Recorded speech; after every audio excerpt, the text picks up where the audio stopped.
I quit. I was single at the time. Any single people in the room?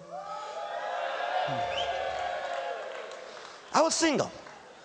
I made a deal with the Lord. I said, God, you know more girls than I do. So I'll make you a deal, Lord. You find me a wife. But I want a beautiful wife with a rich father that memorized the entire Bible. But let your will be done. But in return, and listen to me, single men, in return, I will not watch pornography. I will not be alone with a girl in any place by myself. I will not lie to any woman. I will not be touching or kissing any woman. And I'm going to wait on you, Lord, and you give me the wife. And that was my deal. Because I didn't know how to meet a Christian lady. What's my pickup line going to be? Oh, I agape you, you weaker vessel. You look hotter than the lake of fire. Look, you got your glorified body already.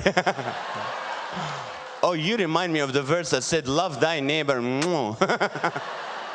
One of them looked at me, she goes, you remind me of the verse that said, depart from me, I never knew you. So I waited. And then came that evil day called Valentine's Day. When you're alone and single and everybody's happy and you're like, ah. You know what, Lord? She doesn't have to have a rich daddy. You'll take care of her. Beautiful. And the New Testament is fine with me.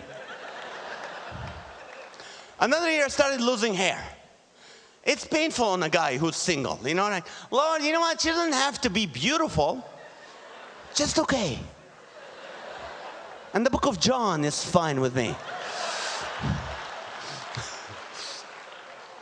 Another year I started gaining weight. And guys, we gain it right here.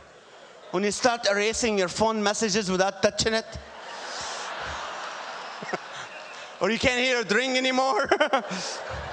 Pizza. I didn't order a pizza. My fat ordered a pizza. Well, since you're on the line, make it a large pepperoni.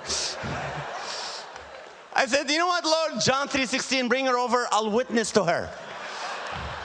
Send anybody. If you don't send anybody, I'm going to sin. You know that, God. Send anybody now. And I prayed. In 1995, my father was dying at Hoag Hospital in Newport Beach, California. And I was with him in his deathbed, and he said, son, when I die, would you do me a favor? I said, yes, Dad, anything for you. He goes, would you go to Israel for me when I die? I said, yes. He said, would you go to the Gaza Strip for me? I said, no. You heard of the Hamas people, the Gaza? I said, no, I'm not. But when he passed away, I flew to Tel Aviv. I drove to the Gaza Strip, the Muslim part of Israel, 99.8% Muslims. And I'm there, sitting having dinner with my cousin, his fiancée, and her sister. And my cousin looks at me, he goes, you look happy, what's wrong with you? You're in the Gaza Strip. I go, Jesus Christ changed my life. He gave me a hope, he gave me a reason to live. You know what? He knew my darkest secrets, my thoughts. If anybody would have just saw my thoughts or knew about my thoughts, he would never talk to me, but God knew and still loved me and gave me a reason and a hope. He said, I used to be like yes, he did that. You know that anxiety, like emptiness that nothing can fill it? God filled it up. I said, I used to be like an old car that keeps breaking down. Now that I'm a Christian, I'm that same old car, but I'm married to a mechanic and I have AAA. That's my Christianity. God can do that. You still go through problems, but He's with you. And my cousin goes, shh, don't listen to him. He's a born-again Christian. Her sister says, me too. And I blurred out, God knows what. I didn't mean it. I said, would you like to marry me? Just came out of my mouth. And she looks at me and she's gorgeous. She said, I've been praying for a believer to come to this side of the world for 3 years now. Let me pray and fast for 3 days. I'll get back to you. 3 days later, she came back. She goes, I'm starving. Let's do it. Thank you. This is how I met my wife.